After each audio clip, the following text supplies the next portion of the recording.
Yesterday, Google announced Stadia, a game streaming service that's capable of delivering up to 4K gaming at 60 frames per second on any screen that you have in the house that runs YouTube. Your laptop, your PC, your phone, and even your Chromecast. And this really doesn't come as a surprise to me. I assumed that the project wouldn't include any additional hardware ever since I played Assassin's Creed Odyssey on Project Stream. If you've been a gamer for at least 10 years, you're probably not excited for this service. The idea of not owning any games or even a console is a foreign concept to a lot of people.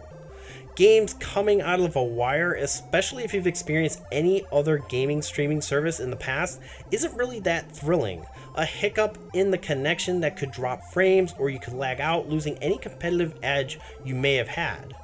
Stadia's success right now for a lot of people is dependent on two things: price and the games. And the fact that Google was mum on both of those things has a lot of people concerned, but that really isn't important in the grand scheme of things, and here's why. The service needs to work well, and that's what they've been focusing on. You could offer this service for free, but if it's a laggy mess and the games are all available on competing platforms, this will be dead on arrival. Google is making a lot of promises, and while Project Stream worked well for me, it might not be consistent for everybody else. Hypothetically, let's assume that Stadia works and everything is great. What does this mean for the industry? Well, judging on what Microsoft is doing, this thing is going to make a lot of waves in the industry, and it has a potential for disruption. Microsoft has been gearing up their cloud service in anticipation to what Google is planning on doing. Announcing the Master Chief Collection on Steam is a clear indication that Microsoft knows that fragmenting the marketplace is going to eat their potential to grow Xbox as a service in the future. Microsoft hasn't had the best track record when going against Google. Bing, Windows Phone, the Internet Explorer all fall flat when compared to Google services, so it makes sense that Microsoft wants as much help as they can get when going up against Google. But on the other hand, Sony doesn't seem too concerned, and actually they played it cool with what the PlayStation 5 could be. I mean, we've heard rumors, but I don't think Sony is very interested in going to the cloud because they know that hardcore console gamers are going to want to stick with a set-top box and games downloaded directly to the console. And if you are a person that isn't too excited about Google's gaming service, well, I don't really blame you. There really isn't much to get excited about if you're not a gaming developer. Having to design a game for one system that has a huge install base is a huge honeypot for developers. We'll see how open Google's ecosystem is, and I think that we're going to see some indie titles and some AAA titles alike, but I don't think that we're going to see some asset flips like Steam has for now. The real advantage here with Stadia is the barrier to entry. Currently, if you want to join the gaming space, you need hardware, you need games, you need the online services, you need controllers, and it all ramps up depending on what kind of graphics that you want.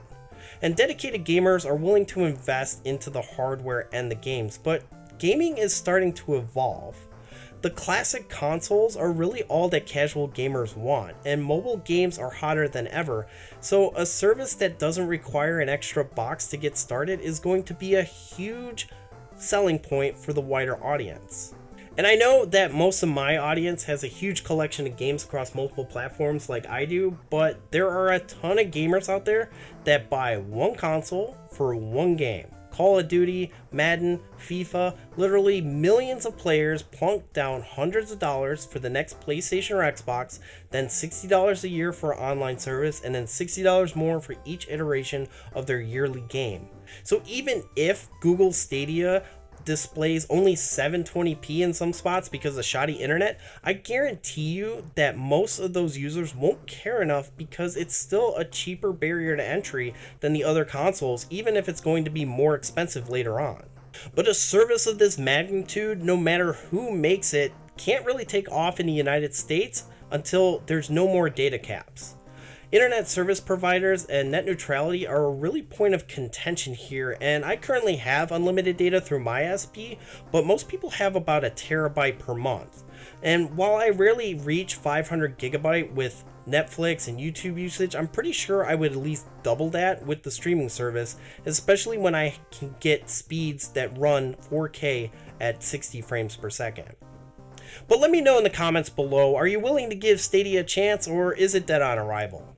Also, let me know if you want some more of these videos where I give my random thoughts on current topics sprinkled in between my regular videos. I might make it a regular thing if it's popular. If you are new here, I mainly talk about what affects video game prices, and I also have a series where you get to choose which retro video game I review next. So if that sounds like something that you're interested in, consider subscribing. So that's it for this video. Thanks so much for watching. I'm Super Nintendo, and I'll see you next time.